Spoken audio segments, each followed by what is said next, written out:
Bonjour à tous, je suis Jean-Marc Sivière, le cofondateur de Projet Plus Action avec Fabrice Chapuis-Lévesque. Nous avons co-créé cette structure le 25 décembre 2006. Voilà, Projet Plus Action est une association de solidarité internationale et de protection de l'environnement. Alors si je prends la parole aujourd'hui devant vous, c'est pour vous expliquer comment je suis passé de responsable marketing dans une société qui revendait des logiciels informatiques à dirigeant d'une association qui œuvre dans le co-développement et la protection de l'environnement. Je travaillais préalablement donc, dans une structure qui était intéressante à plus d'un titre, des collègues charmants, un domaine d'activité qui était florissant. Donc j'avais pas de problème pour me lever le matin et puis pour aller travailler, sauf que il me manquait quand même un sens profond à ce que je faisais. Et plus ça allait, plus j'avais une petite voix qui me demandait mais qu'est-ce que tu fais? À quoi ça sert ce que tu fais? Et puis le temps faisant, l'approche de la quarantaine, j'ai décidé de sauter le pas, c'est-à-dire de changer de vie complètement, de prendre un risque professionnel, mais de me donner une chance de réussir et d'aller au bout de mes rêves. Depuis que je suis tout petit, je suis intéressé par l'environnement, les animaux, les végétaux, je suis passionné par les reportages de Nicolas Hulot, tout ça, ça m'a fait rêver. Et puis je me suis dit comment je pouvais partir de là où j'étais, avec aucune compétence particulière dans le domaine de la protection de l'environnement, je ne suis pas un scientifique, mais comment je pouvais partir de mes compétences pour arriver à aider, à œuvrer pour la protection de l'environnement.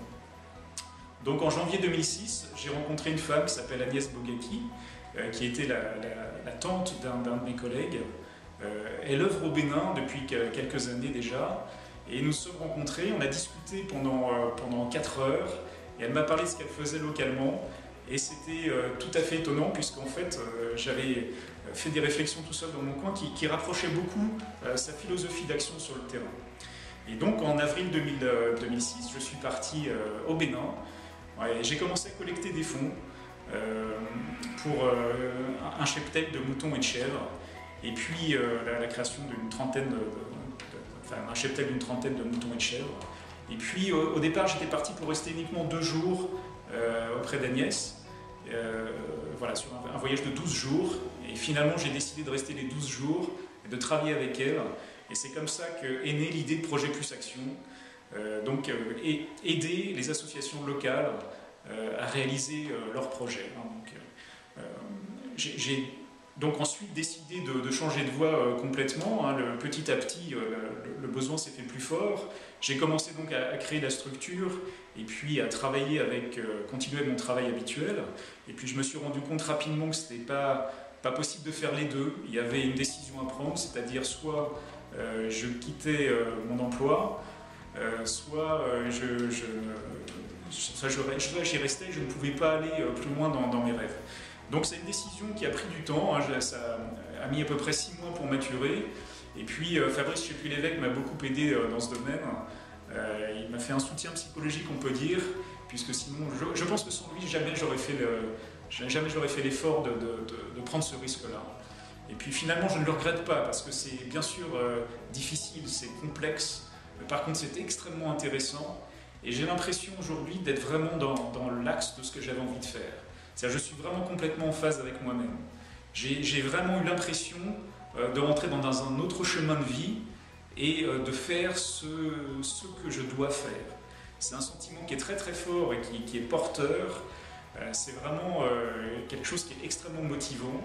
Et alors bien sûr, le bonheur n'est pas nécessairement confortable, on a coutume de dire. Alors c'est le cas, il y a des difficultés, mais au-delà de ça, c'est vraiment remarquable pour moi au quotidien de pouvoir vivre ça, d'avoir pu réaliser ce rêve-là et de le vivre au quotidien.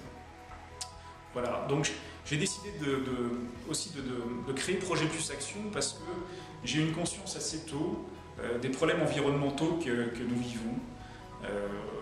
Je sillonne la planète maintenant depuis quelques années et je constate une dégradation extrêmement forte des conditions environnementales. Et si je prends un exemple avec Madagascar, un pays que je commence à bien connaître maintenant, on s'aperçoit que Madagascar a perdu en quelques centaines d'années 90% de son couvert forestier, et donc a perdu également sa faune et sa flore, une grosse partie de sa faune et de sa flore qui est endémique, c'est-à-dire qui ne vit qu'à Madagascar. Et donc, par rapport à cela, ce qui est important de comprendre, c'est que, enfin moi ce que j'ai perçu assez tôt, c'est que ce qui se passe à l'autre bout du monde, ça a une incidence ici. C'est-à-dire qu'on n'est absolument pas déconnecté de ce qui peut se passer à Madagascar ou de ce qui peut se passer en Asie du Sud-Est, en Amérique centrale, en Afrique subsaharienne ou ailleurs dans le monde. On est tous liés les uns les autres, quoi qu'on en pense, et c'est d'autant plus vrai d'un point de vue environnemental. Les écosystèmes sont imbriqués les uns dans les autres, et on ne commence aujourd'hui qu'à comprendre ça de manière embryonnaire. C'est-à-dire on commence à réaliser quelles sont les incidences d'une déforestation à des milliers de kilomètres d'Europe. Et donc c'est un peu comme l'effet papillon, si vous voulez, en beaucoup plus fort. C'est-à-dire ce qui se passe, des forêts qui sont réduites à néant très très loin de chez nous, ont des incidences ici, et on commence un petit peu à comprendre ce qui se passe. Voilà, Projet Plus Action a été créé comme une structure qui permettrait de fédérer des bonnes volontés, hein, des gens qui sont intéressés aussi par œuvrer dans ce domaine d'activité-là. Et puis, donc on travaille aujourd'hui avec une trentaine d'adhérents qui sont actifs à différents niveaux, qui peuvent donner du temps, qui peuvent venir également sur le terrain, constater ce qui est fait, ce que nous faisons concrètement en aidant les associations. Voilà, donc c'est important de comprendre que le Projet Plus Action est une structure qui permet en fait à chacun d'agir à la mesure de ses possibilités pour la protection de l'environnement et le co-développement. C'est-à-dire que nous avons choisi comme philosophie de travailler directement avec des associations locales. Nous ne créons aucun projet à partir de France, mais nous identifions des projets localement, des projets qui sont ce qu'on appelle complexes, intégrés, ce qu'on appelle les projets holistiques, donc qui intègrent différents aspects du co-développement et de la protection de l'environnement. Donc nous travaillons sur le développement économique, la santé, l'éducation et le social, et la protection de l'environnement. Également sur la protection des éléments culturels. Donc ces structures-là, nos partenaires sur le terrain, travaillent sur des projets de développement globaux, donc qui permettent en fait d'espérer une autonomie des populations à terme, donc par une amélioration des conditions de vie, une amélioration des conditions de vie essentiellement financières des populations, hein, qui peuvent avoir des emplois mieux rémunérés, des activités qui sont plus génératrices de revenus, et de limiter leur prédation sur les environnements naturels. Voilà, c'est notre philosophie, c'est la manière de fonctionner, et je dois dire que nous avons des résultats qui sont très intéressants dans ce domaine.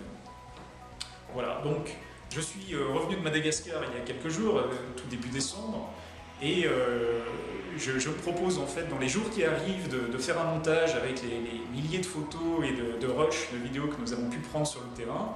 Donc je suis allé dans 3 zones à Madagascar, des zones assez reculées, puisque nous intervenons essentiellement dans des milieux ruraux, dans des milieux très reculés, avec très peu de moyens de communication.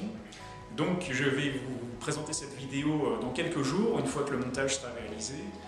Vous verrez la forêt de Vuiman, la forêt de Vuiboul et la forêt de Fuisukuna à Madagascar. 3 endroits absolument remarquables, possédant une diversité unique au monde. Mais je vous laisserai découvrir ça dans la vidéo qui va bientôt être réalisée sur le sujet. Mais avant cela, j'ai besoin de votre aide et je voudrais que vous m'aidiez pour 2 choses. La première, c'est que vous mentionniez dans les commentaires en dessous de cette vidéo quelles sont les causes qui vous touchent le plus. Voilà, j'aimerais savoir qu'est-ce qui vous fait vibrer, qu'est-ce qui vous touche le plus dans les sujets que nous traitons. Ça, c'est la première chose dont j'ai besoin. La seconde, j'ai besoin de votre aide aussi pour diffuser cette vidéo à au moins 2 personnes de votre entourage. Voilà, je pense que nous avons au sein de Projet Plus Action une très belle approche du co-développement, une approche très fine. Par contre, nous peinons pour communiquer, pour nous faire connaître, et pour ça, nous avons besoin de votre aide. Donc, je vous remercie par avance de transmettre cette vidéo à 2 personnes, et je vous retrouve dans quelques jours pour vous présenter la vidéo de mon voyage à Madagascar.